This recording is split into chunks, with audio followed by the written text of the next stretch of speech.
Muy bien, señores, continuamos. Son las 9 de la mañana con 6 minutos, 9 y 6. Preste atención al siguiente tema porque sin duda alguna va a tocar a sus bolsillos.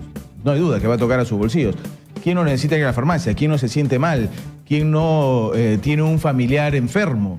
Y desde que se habló de este oligopolio, de esta compra de las grandes cadenas, han habido una serie de quejas. Entre ellas, los precios del medicamento. Entre ellas, la posibilidad de no encontrar los medicamentos alternativos, ¿no? Aquellos que te cuestan un poco más baratos. Llegas a una farmacia y no te las venden o no hay, o lo primero que te dicen es, no, esa no vendemos, vendemos esta marca. Todo eso está ocurriendo. Claro, en el Congreso ya se olvidaron, porque al principio, cuando se realizó la compra de estas cadenas de farmacia, fue todo un escándalo. Y el Congreso dijo, vamos a legislar al respecto. Yo no sé en qué quedó todo el tema. Ya se callaron, la coyuntura nos ganó una vez más. Y en el Congreso, todos mutis. ¿Qué pasa con ese fervor que tenían algunos parlamentarios para luchar contra este tema y evitar y defender los bolsillos de la población por las medicinas y demás? Muy bien, vamos a hablar sobre ese tema en instante porque estamos con el señor Javier Llamosa, que es decano del Colegio Químico Farmacéutico de Lima. Bienvenido, gracias por estar acá. Muchas gracias por la invitación y poder conversar sobre estos temas que son de interés y sobre todo con los datos que nos trae la Defensoría del Pueblo en un informe que acaba de revelar y que nos muestra las grandes inequidades que hay en el acceso a medicamentos, ¿no? Como por ejemplo, un ciudadano que esté en Apurímac paga un precio mucho más alto de lo que paga un ciudadano peruano. En Lima. Y si uno mira los datos, en diciembre, por ejemplo, el desabastecimiento de 3 medicamentos en Apurímac era más o menos el 60% de establecimientos tenía menos del 30% de stock. Entonces, si no hay medicamento en el establecimiento de salud, tiene que ir al sector privado. Y el sector privado encuentra un precio que es mucho más alto que se vende en Lima. Eso es gravísimo, ¿no? Es un signo de inequidad grave para un ciudadano donde hay mucha... Y esto solo por hablar de Apurímac. Por hablar de Apurímac. Ahora, ¿y podemos estar hablando de alguna razón para el incremento de los precios en Apurímac? Digamos, de repente, yo no conozco, para llevar medicamento no se lleva de cualquier manera, no es como llevar papa o camotes, ¿no es cierto? De repente el traslado de medicamento es complicado, no lo sé. Es probable que haya un valor agregado, pero no es razonable. El precio. Así es, no es razonable de que un ciudadano pues tenga que pagar un precio mucho más alto, y sobre todo en ciudades donde hay la pobreza es aguda, ¿no? Entonces el Estado peruano sí tiene que garantizar la disponibilidad de medicamentos y no podemos aceptar pues que más del 60% de establecimientos tengan menos del 30% de disponibilidad en diciembre. Ahora, lo más grave de esto es que estos informes eran publicados hasta diciembre de este año. Luego, cuando cambió la gestión, dijeron que no se publican y la Defensoría del Pueblo acaba de sacar este informe que es interesante y que nuevamente nos revela esta inequidad, esta falta de acceso a medicamentos y falta de información que hay en el interior del país, ¿no? O sea, este informe dice que los habitantes de la sierra peruana pagan los medicamentos más caros del país. O sea, en los lugares donde hay mayor pobreza pagan los lugares más caros. Así es, ese es un dato... Los medicamentos más caros, perdón. Así es. Entonces, son precios bastante altos. Estamos hablando de 3 medicamentos que habla este estudio, el salbutamol, inhalador, un medicamento pediátrico como es la amoxicilina y el ciprofloxacino, donde el precio puede llegar a costar 10 veces más que el precio cuando está en el establecimiento de salud, ¿no? Entonces, definitivamente el ciudadano, si no tiene dinero, simplemente no va a acceder al servicio de salud. Te mueres, hermano. Exacto. Entonces, eso es gravísimo. Esas son cosas que no podemos aceptar. Y es un gran reto que tiene el Ministerio de Salud, un gran reto que tiene la ministra, porque no podemos aceptar que tengamos un sistema de salud que puedan diagnosticarse eficientemente y que no tengan el medicamento y no pueda recuperarse la salud. Ese es un buen punto para la ministra de Salud. Hay que decirle, ministra, ¿qué está pasando con los medicamentos, con el abastecimiento de medicamentos y con la disparidad para la compra y los precios de lo mismo? No puede ser que en el Perú, en las zonas más caras, en las zonas más pobres, tengas el medicamento más caro. No tiene ninguna lógica. ¿No efectivamente. Ahí algo debería haber. Claro, cuando se habla de control de precios y control del Estado, parece que nos estuviéramos dando un puñal en la espalda, ¿no?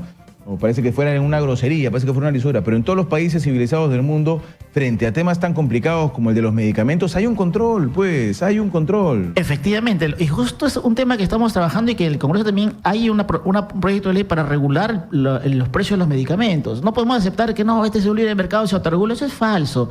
Colombia lo hace, Brasil lo hace, España lo hace, porque son bienes esenciales donde tenemos que establecer regulaciones justamente para evitar que estas inequidades se den y que ciudadanos sufran por el alto precio que significan los medicamentos, ¿no?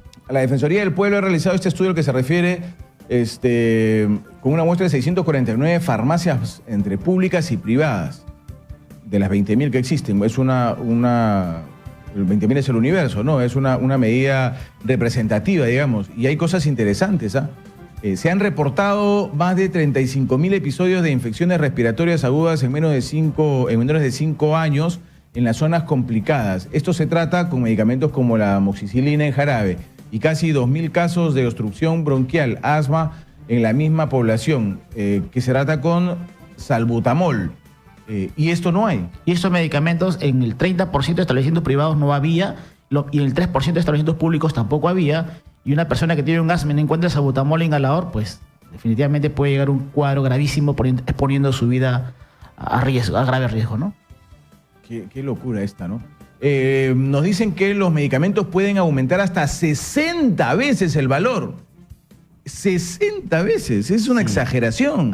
El medicamento ciprofloxacino puede costar de 0,05 hasta 3 soles cada tableta, ¿no? Entonces, el ciudadano cuando va a un establecimiento y sobre todo cuando va a una cadena, porque lo hemos visto, a una cadena y ahora que están concentradas, lo que ellos ofrecen son sus propias marcas y sus propias marcas ya van a costar pues a 3 soles, cuando este medicamento lo puede encontrar hasta 15 céntimos según el Observatorio del Precio de Medicamentos. Claro, por eso yo decía, ahora tú vas a la farmacia y dices, señorita, ¿tiene este medicamento?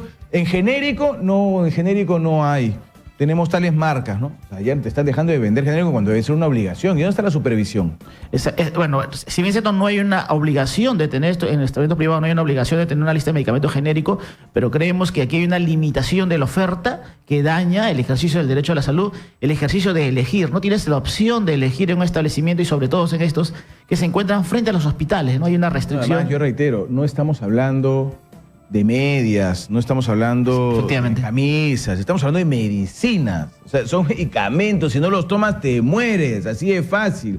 Y a ver, quiero verte que tus hijos necesiten medicamentos que no te alcance para gastar 5 soles en una pastilla.